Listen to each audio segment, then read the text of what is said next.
Hii hapa ni video ambayo imesambaa katika mitandao ya kijamii ikimuonyesha rapa mkongwe kutokea hapa nchini Tanzania, na maanisha Afande Sele akifunga ndoa, tukio linalowagusa wengi na kuzua pongezi kutoka kwa mashabiki na wadau mbalimbali wa muziki.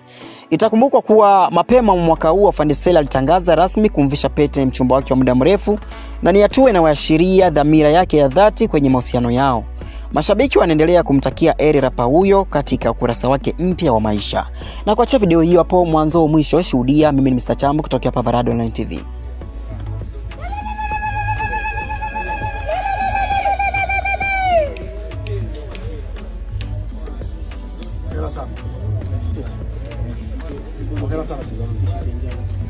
Hongereni sana maharusi wote kwa kufikia hatua hii.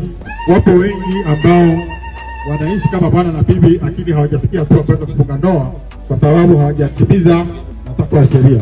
Kwa hiyo kwa nyinyi ambao mmekamilisha matakwa ya sheria, nawapongeza sana na Mwenyezi Mungu awabariki. Asante sana.